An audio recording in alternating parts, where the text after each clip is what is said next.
Cheryl Grant. I'm Director of Social Networking for the DML competition, and I'll be your host for the next 25 minutes or so. Hi, David. I'm just going through the welcome and the introduction here to let people know how you can participate.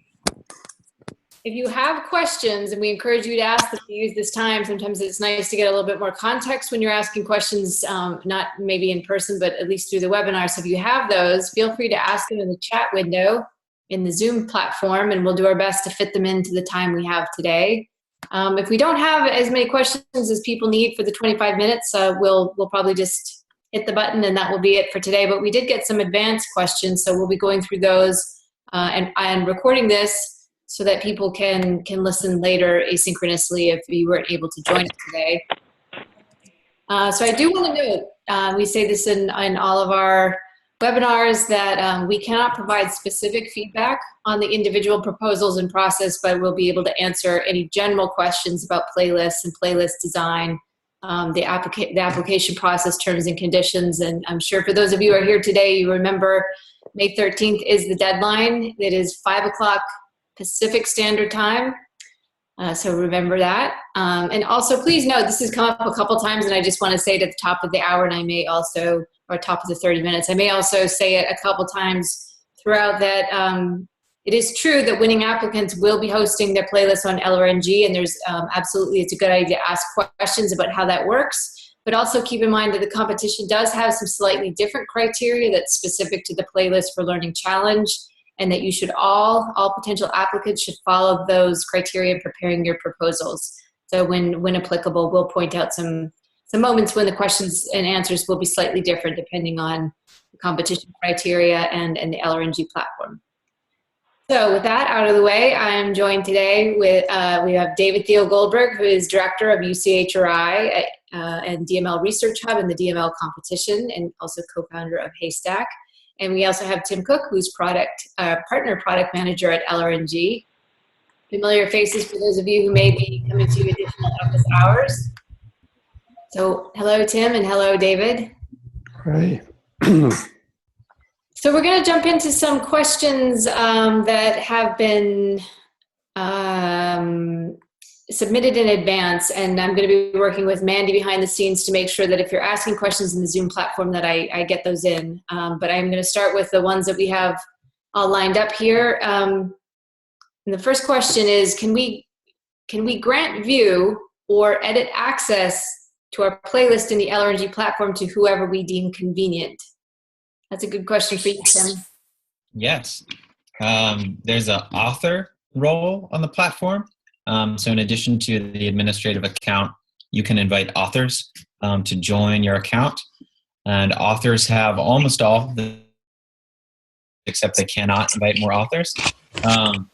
So yeah, you could extend author rights to anyone you choose and work with them, collaborate with them on the platform as co-authors.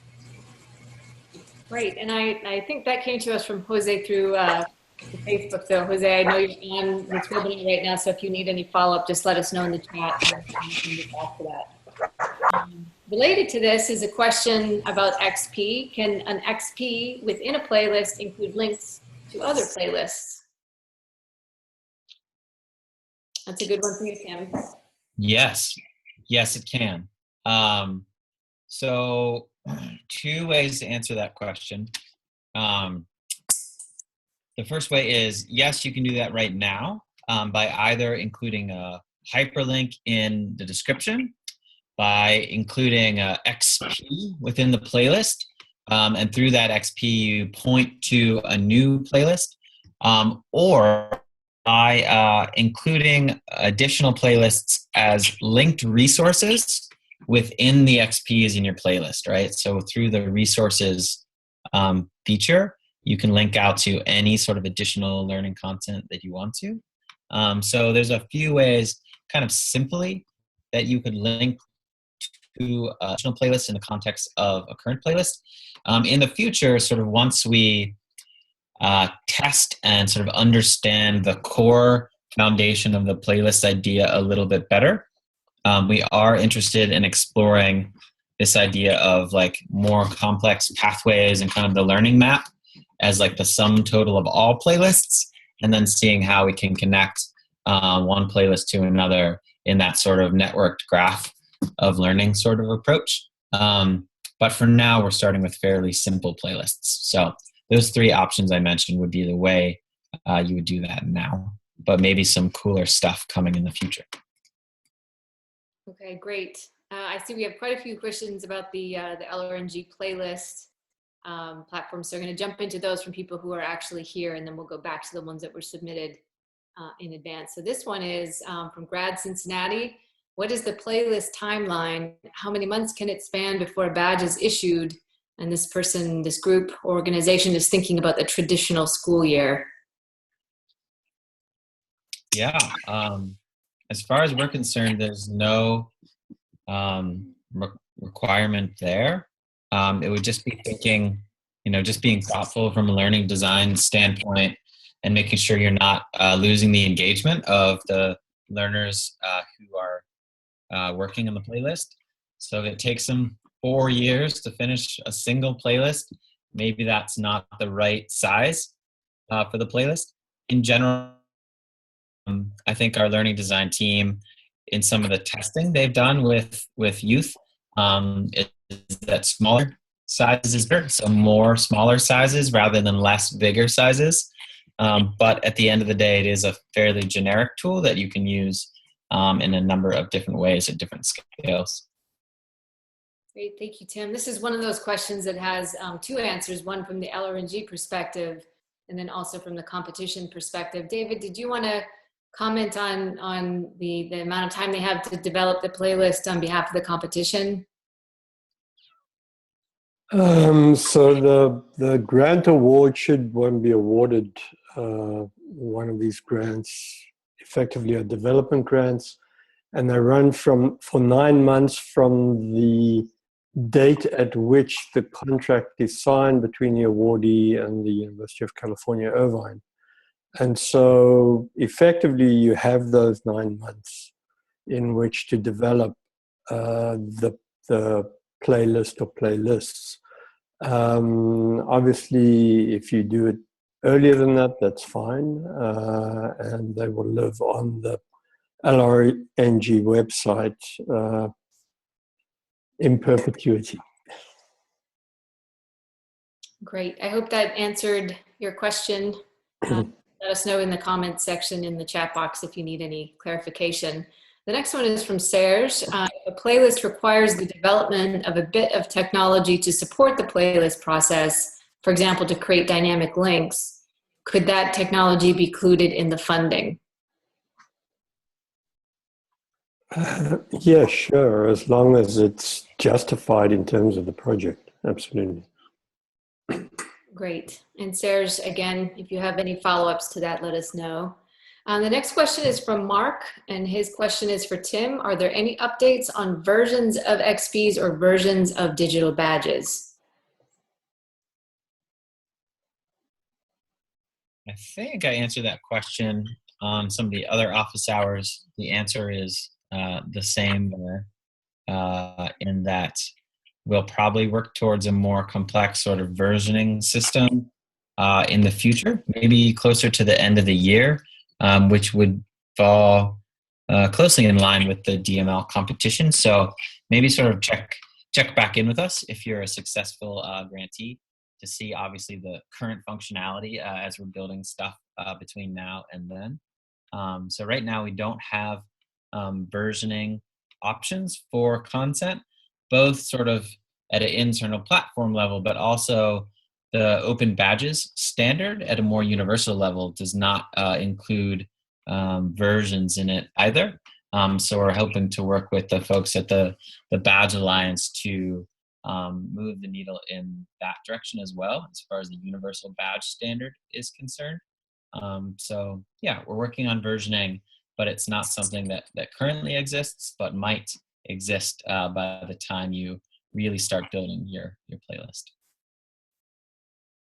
Great, thank you, Tim. And for those of you who are just stepping into the badge terminology, Badge Alliance has its own website, and they're an organization that's kind of shepherding the standards process for open badges. So if you want to take a look at their website or also join the Open Badges Google group, would be a good place to ask questions specifically about badges. The next question is from Sarah, and Sarah is asking, and this is for you, David, can you share more about the distinction made between existing and new content for the XP? I'm not quite sure what she's driving at. It looks like Mandy has dropped in terminology that we have on the website, so I'll just read that out loud. Limited funds will be awarded for new content creation. New content will only be funded in those instances where it is proposed in conjunction with a pre-existing learning program and is intended to augment existing learning resources or experiences. Okay, yeah. Just to expand that a little bit, we are less concerned in this competition with providing funding to develop new learning content. There's a lot of learning content out there. Obviously, we're concerned with the development principally of playlists and of translating that learning content into playlist capacity.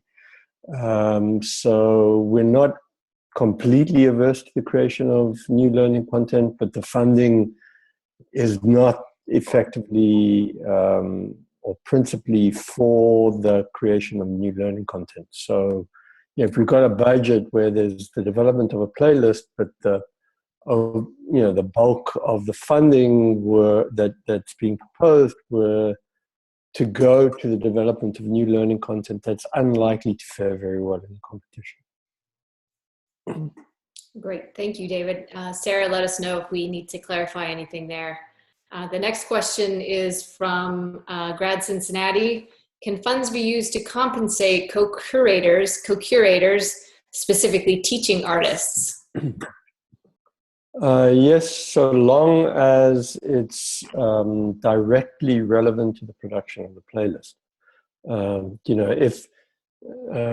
I'm not saying this is what you are or might be thinking about proposing, but if it were the case that you were thinking about creating, say, a single playlist that was a small proportion of your budget, and that the bulk of your budget went towards the development of, programs for what you're calling learning artists, that's also unlikely to fare very well. I mean, the learning artists and the learning that they're promoting and the capture of that learning that they're promoting and the transforming of that into a playlist must be both directly relevant and overwhelmingly in support of the development of the learning playlists that help to capture and distribute that content. Great. And also, Sarah, it looks like you have done some follow-up to clarify your question. And I think that your question might be dipping into this area we mentioned earlier. I mentioned at the beginning of the webinar that we can't give specific feedback on individual proposals. So what you might want to do is send it to the contact box on the DMLcompetition.net website and try and make it a little bit more generic or general, so that if there is a question in there that's about the application process, we can answer it. But I think your question might have become one that's a little bit more about is your proposal good, which we can't answer, nor do you want us to, since we're not judges. Right. Can I just, there's another question from her, maybe a bit further down, but it's relevant to this, so maybe we can address it now, and that's, does new content mean technology development and not curricular development? And the answer to that question is no, not necessarily. When we're talking about new content, we are talking about curricular or learning content. And the answers I just gave immediately prior to this then are relevant to that. Great, thank you, David. Let's answer this question here from Sharon. Her question is, can funding be used as seed money to create a new community of practice, and does that count as new content?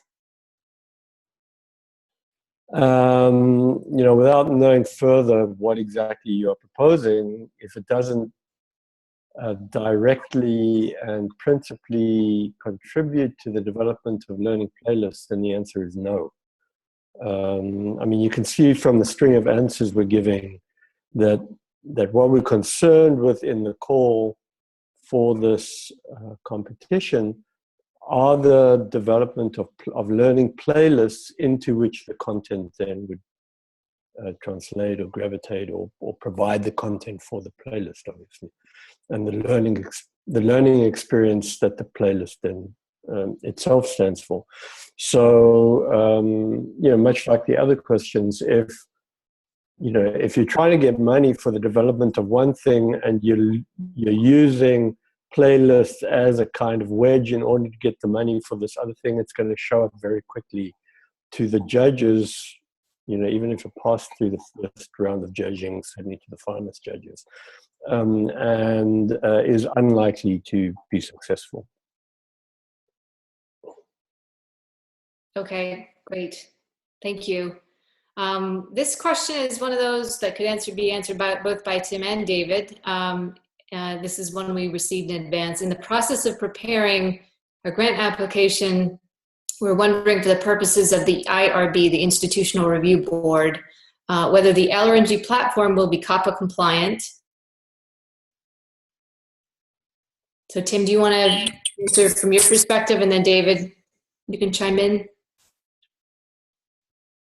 Yeah, so we are working on being Coppa compliant in pretty much every way. Because we're a not-for-profit organization, we're not required to meet all of the details of that, but we do plan to. The most primary way that we're doing that is that our target audience is over the age of 13 for the platform. And so sort of just through that point, we sort of exclude the under 13 audience who are affected by the COPPA laws. However, while I say that our target audience is over 13, we do have some functionality for under 13 learners. It's just somewhat limited. So a lot of the features that would sort of fall under the COPPA laws that require personally identifiable information and sort of social features would not be allowed for under 13 accounts.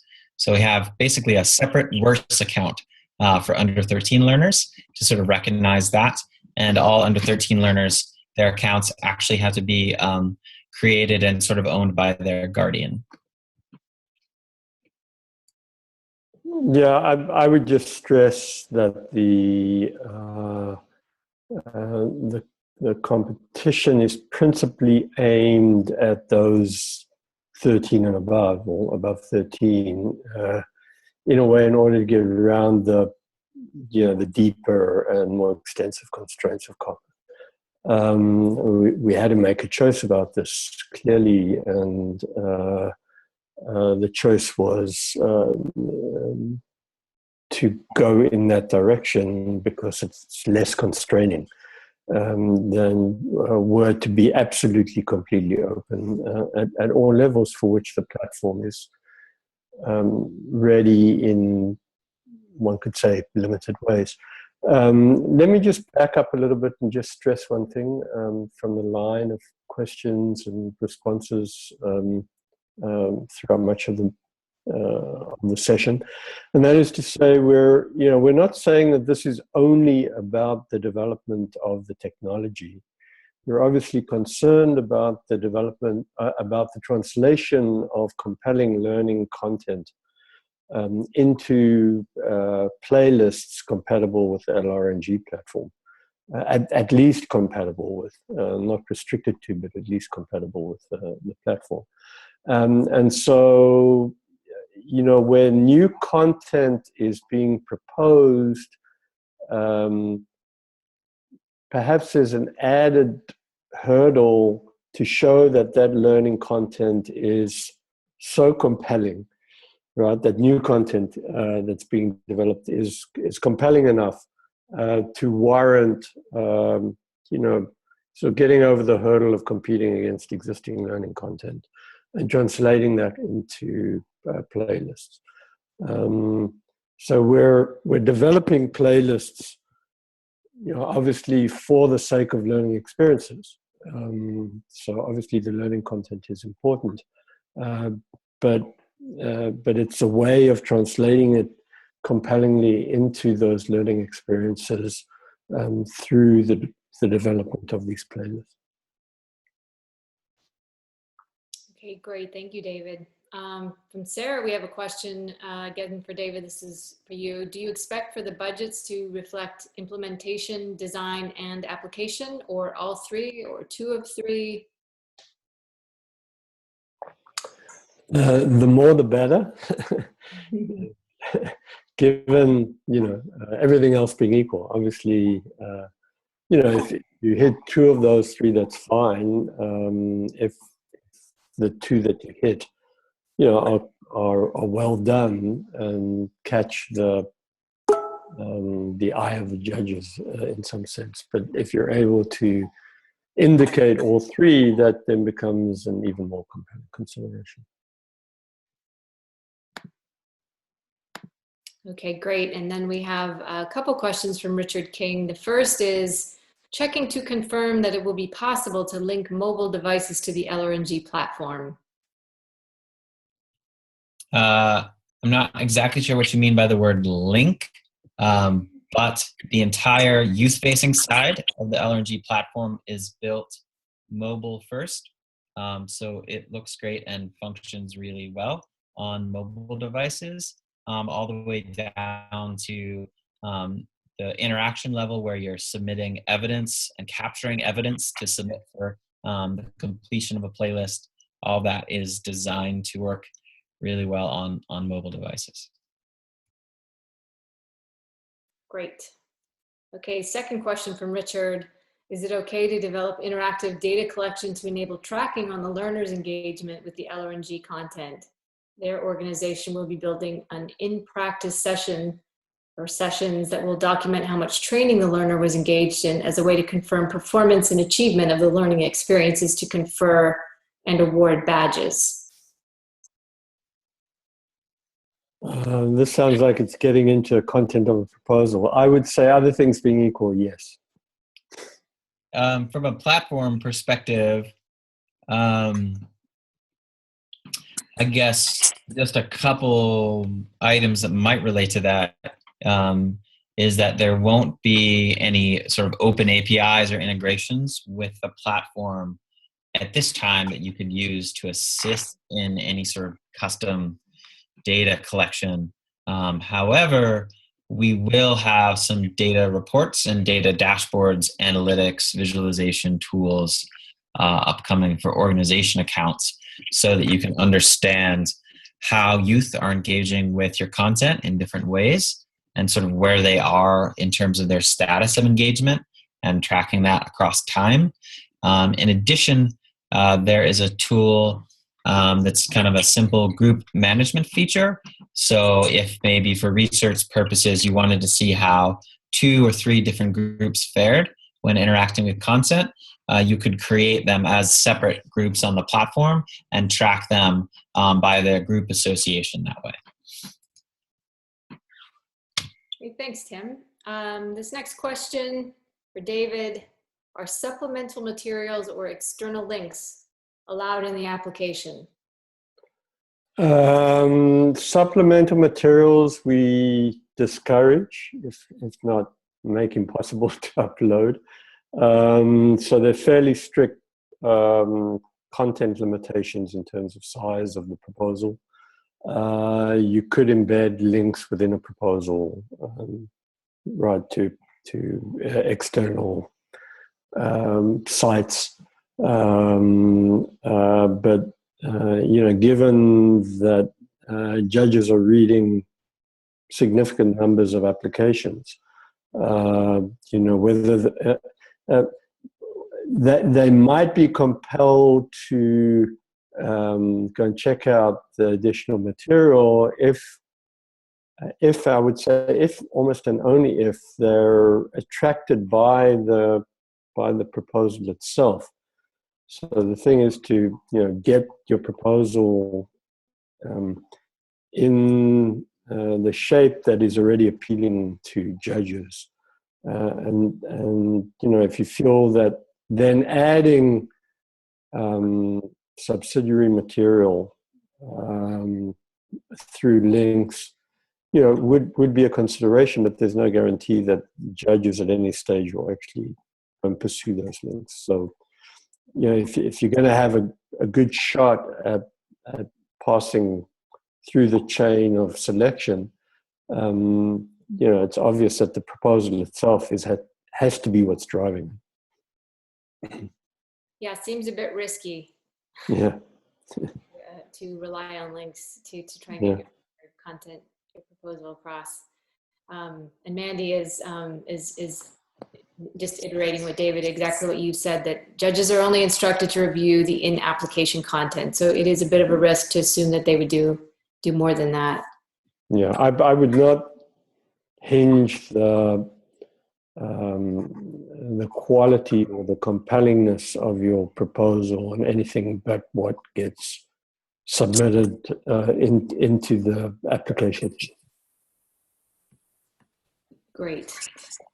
This is the second part of a question that we started earlier, and this is about data shared with grantees from LRNG's show and prove entries, and the question is whether those will be associated with student names and email address, or if they'll be anonymized.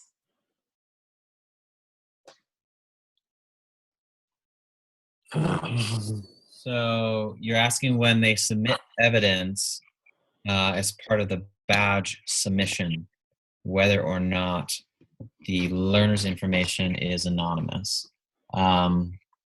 I believe right now it is not anonymous.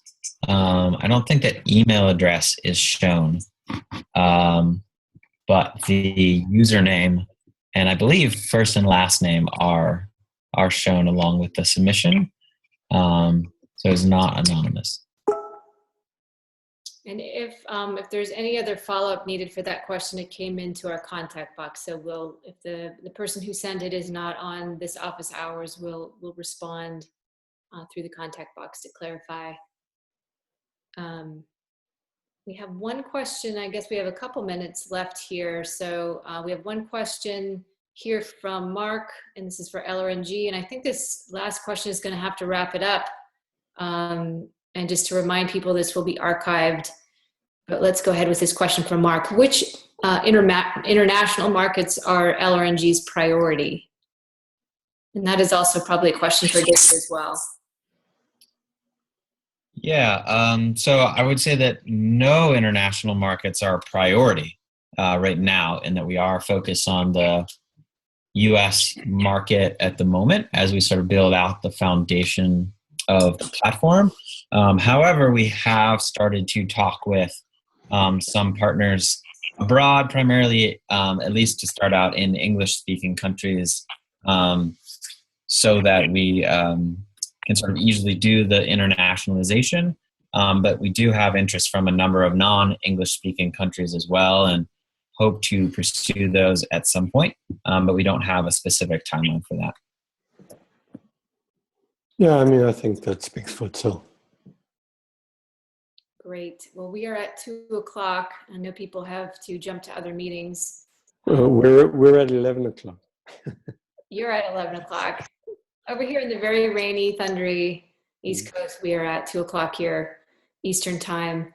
So thank you to everyone for a great conversation. We'll have a full video recording of the office hours available on Haystack and DMLcompetition.net under the resources tab. We'll put that up as soon as we get this converted and ready for online. So this wraps it up. This is our final office hours. We encourage you to follow along Twitter with the DML playlist hashtag to stay up to date with anything. Mostly from now on in, it will be reminding people that the deadline to apply is Friday, May 13th at 5 p.m. Pacific Standard Time. Good luck to everybody, and I'll look forward to seeing some great proposals. Thank you, Tim, and thank you, David. Thanks all.